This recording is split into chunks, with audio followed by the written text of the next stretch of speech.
I'm Weston. I love talking about the Astros, and that was a bit hard to watch. I'm recapping Game 34 of the regular season. Astros fall to the Rangers 6-5. We actually out hit them 11-8. This game was hard to watch. I love the Astros. That is very obvious by everything that you know about me. I'm a massive Astros fan, so when I critique them in the way that I'm about to, no, I do it because I love them, and I do this to vent some of the frustration that I had while watching this game. And I don't mean this in bad ways. I mean this as constructive criticism, and I love the Houston Astros. Framber Valdez got the start, and he actually did fairly well. Outside of that first inning. Take the first inning out of the equation, great night. I believe if you take that out, it's 6 innings, 1 run, and 7 strikeouts. Throw that in, 7 innings, 3 runs, 8 strikeouts, 3 walks. He had a good night. And if you take out that first inning, he had a great night. He wasn't as in control as he has been in the past, but I'm gonna do this right now because I want to vent about it because it really got me today. That strike zone was atrocious. That might be one of the worst, if not the worst strike zone I have ever had the displeasure to watch an umpire call. That was incredibly terrible, and the check swings tonight by both teams were also terrible. This was a terrible game if you were a pitcher for either team. And I say this, the Astros got a lot of lucky breaks. Well, not a lot of lucky breaks. We got a couple of lucky breaks. We also got a lot of unlucky breaks. Same goes for the Rangers. It feels like there'd be one terrible call where a ball would be in the zone by a couple of inches, and then the next pitch would be out of the zone by 2 or 3, and they'd be called, the first one in the zone would be called a ball, and the one out would be called a strike. This was a horrendous strike zone, and it was for both teams. And I've complained a bit about strike zones in the past, but today I really have to take issue with it because this was really egregious, and it really bothered me because there were so many pitches, and I'm going to get to this in a second because one of our pitchers was very, very much affected by it, and I'll get to that in a second.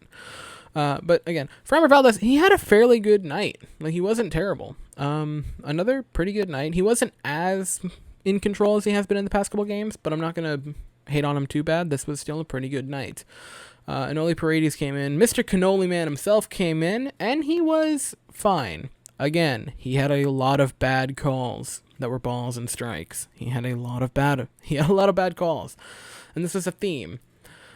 But he still got out of the inning fine. He gave up a walk, but then a double play was able to get him out of it, so he pitched a clean inning. Well, clean if you're looking at runs. Then Presley came in relief, and I want to say this about Ryan Presley. Going into it, I was like, I don't like this. I don't like him coming in. He pitched 2 games in 1 day just the other day, and I know it's been 2 off days, but I don't like this. And I hate to say it, I saw the future. He gave up a home run to tie the game. And again, this was, and I don't want to just use this as a cop-out, but I know it's going to feel like it. I feel as though if the strike zone was better, the game ends in the 9th. And hear me out on this. I believe he went to a 3-0 count to the batter, and 2 of those pitches were very out of the zone, or were very in the zone, that were called balls. They were bad calls. And once he found the strike zone, I believe he threw 12 consecutive strikes. It might have even been 13. Once he found the zone, he loaded it up. He continued to be what he has been in the past couple days, or in the past couple games. He's been on the offense. He has blitzed the strike zone. I know I'm mixing football and baseball. Just let it go there. It's fine. But once he found the zone, he just loaded it up. And again, if the zone's correct from the start of the batter that he faced, I don't think he gets in that position. I don't think he gives up that home run. I think the game ends right then and there, which I'm going to get to that in a second on if we... I'm going to complain about the game anyway. But he ended up giving up a home run. I don't think it should... I'm sorry. I can't articulate my thoughts because I'm very upset with the strike zone and the game overall. So that happened. Blake Taylor came in the 10th, and I don't want to say he did bad, because he kind of didn't. What really was bad was our defense, and I'll get to that in a second. But Blake Taylor, he gave up 2 unearned runs in 2/3 of an inning. He wasn't bad, per se, but he wasn't good. He was just sort of, I don't know. It was really hard to get a read on him tonight. He didn't look like himself, but he also wasn't bad. Also, that balk call, total garbage. That was a total setup by the Rangers, and that bothers me a bit. Which again, unwritten rules are stupid, but I just liked how they played that. It's a young pitcher. Choose your times. If this is a veteran, do it to your heart's content. I don't care. This is a young pitcher. Give him a break. But there was that. I didn't think it was a balk. I didn't see anything egregious with it, so I didn't love that call. Andre Scrub came in and got a pop out. There's not much to say about that. I mean, it was a pop up. Like, I don't know what you want from me. Offense, Correa in the 6th, I believe, got an RBI single to score Altuve. In the 7th, Michael Brantley hit what would have been a great clutch, game-winning 3-run home run. It was not that, sadly. That got out in a hurry. And it probably gave a few Astros fans PTSD seeing a ball hit off the foul pole, especially in right field. Certainly gave me a bit of flashbacks, but, the non-flashbacks will stop eventually, but this is not the season they will.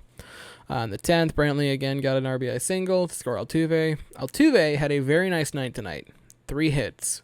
I believe that was 5 in a row if you carry over from Saturday's game. So Altuve, I believe his batting average is now at about 225. It's climbing up. It's slowly climbing up, but it is climbing up slowly but surely, and I like seeing that from Altuve. Now, the reason we lost this game is our defense was terrible, and our offense wasn't great. But our defense tonight was atrocious. Framber Valdez made an error in the 1st inning, and I believe that allowed one of the runs to score, but it allowed another runner to get on, which I believe then he came around to score. So that was big. That's 2 of the runs. And then in the 10th inning, we had 2 errors by who, and I believe it was last video, or it might have been, it was one of the Saturdays videos. I said, I think Maldonado and Correa can both win Gold Gloves. And wouldn't you guess it, they both committed errors. Our defense was terrible tonight. It was really bad. And it should have been a 4th error tonight. We committed 3 errors. It should have been 4, but Presley was able to field that weird bounce off the wall to get an out in the 9th inning. But this was a very sloppy game, and it was a very bad game. And I'm never going to say something like, I'm glad we lost, because I'm not glad we lost, obviously. But we did not deserve to win this game from a gameplay standpoint. We looked incredibly sloppy, and a 6-5 loss in extras does not do this game justice. We played really bad baseball tonight. Outside of Framber Valdez between the 2nd and 7th inning. He was good during those innings. And I don't even want to crap on Paredes either. And I already made my case for Presley. But outside of them, we played really sloppy baseball tonight. And again, never will I ever say I'm happy we lost, because I'm not. But we played really bad tonight. And we kind of got to get this together, because again, I don't want to crap on the Rangers, especially if any Rangers fans are watching, but this is not a good Rangers team. And again, the score won't reflect it, so if people just look at the box score, they won't really think anything of it. But if you watch this game, you would know that we kind of got embarrassed. And to the Rangers, of all people, we can't drop the Silver Boot series. We got to come back. Tomorrow, I believe Belak gets the start. It could be Christian Javier. Don't quote me. I'm sorry that I can't remember, but I'm a bit tired. So thank you so very much for watching. I hope you have an absolutely fantastic day. And as always, go Stros.